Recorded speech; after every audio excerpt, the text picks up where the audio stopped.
In today's lesson, we're going to be transforming angles to prove that they are congruent. We're going to work more with angle relationships and now actually prove why using different types of transformations that we learned previously. All right, so if we have our figure right here, we have M is parallel to N, and it's cut by a transversal L. And it says in the directions, given the diagram above, write a sequence of transformations that prove the given angles are congruent and state what type of angles they are. Use transformations if needed. Now, we're going to define the angles first. All right. So in angles 1 and 4, so here's my angle 1. That was a very sloppy angle.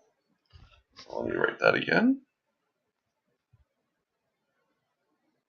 Okay, angle 1 and angle 4. They are on opposite sides of two intersecting lines, so they are vertical angles.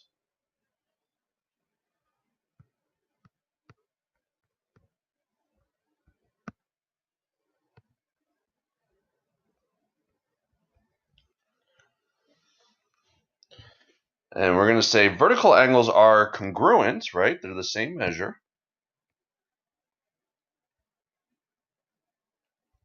Because what kind of transformation is done to get from 1 to 4? Notice that the angles are opening in the opposite direction.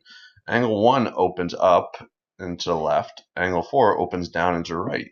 Now, if it goes in the opposite direction, what kind of transformation is that? Think about what we did before. It is a rotation of 180 degrees.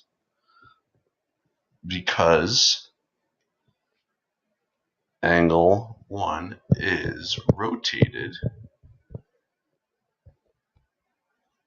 180 degrees to angle 4. That's my little symbol for angle. All right. So when they're going the opposite direction, they got the same middle point right here. That's kind of where they're spinning around. So angle 1 spins around 180 degrees to get angle 4. Okay, let's look at another one. Angle 1 and angle 5. Let's do it blue here. Angle 1 and angle 5. Now these, remember, if we make our circles, these are in the same location of our circle. They're both in the top left. So they are corresponding angles.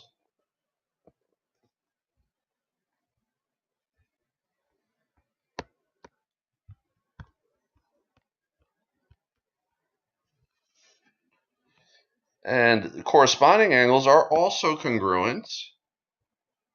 And we have to figure out why. Because, now how does angle 1 get to angle 5? It slides all the way down to angle 5. You take this angle, I wish I could just like cut and paste it, but if you take this angle, slide it down to angle 5, it's going to be still stay congruent. So that slide means it is translated. So corresponding angles are congruent because they are translated down. I should say angle 1 is translated.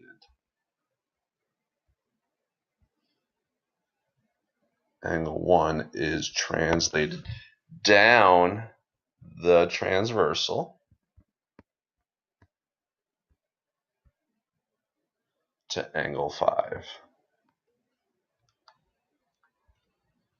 So this angle is sliding down the transversal. Remember L, that's our transversal.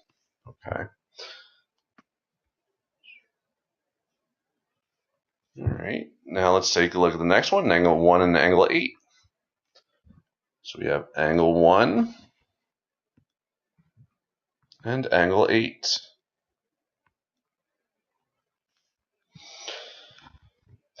So they're both in the exterior. Remember, this is the exterior outside of the two parallel lines. And they're on opposite sides of the exterior. So we have 1 on the left side, and 8 is on the right side of the transversal, alternate, meaning on opposite sides of the transversal.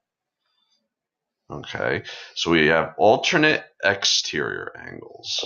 Alternate exterior angles.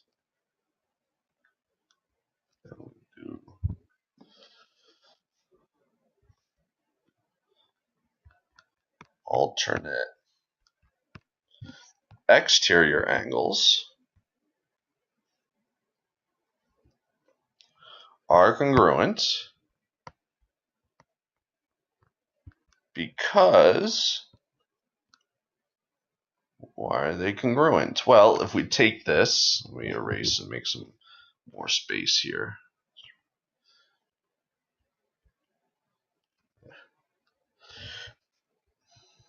Kind of like what I did before with angle 1 to angle 5, you're sliding angle 1 down to get to angle 5, right? And then angle 5 is rotated 180 degrees to get to angle 8. So there's a sliding down the transversal and then a rotation of 180 degrees. Or instead of sliding it first, you could rotate it 180 degrees to angle 4 and then slide it down the transversal to get to 8. So there's multiple ways you can do that. All right, I'm going to stick to the original way I said. It's going to be slid down the transversal to angle 5 and then rotated 180 degrees to get to 8. So corresponding angles, alternate exterior angles, are congruent because angle 1 translates down the transversal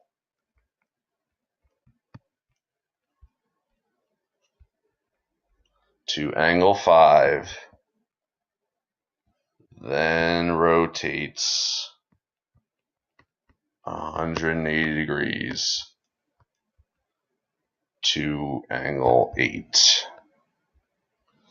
All right, so you kind of have to a little bit use your imagination and how these are being transformed, but it's pretty clear and apparent. If you're looking, you're basically looking if they're congruent or not by looking at the same shape. All these angles we've been doing are all obtuse, so they're all going to be the same measure. All right, and it's really important that we know the names of the types of angles, and also we haven't really even talked about dilations. So hopefully none of these problems are going to deal with dilations because they're either going to be congruent or not congruent. Okay, so that's it for today's video. If you have questions in class, let me know, but pretty much you're trying to see what types of transformations are done to keep that congruency.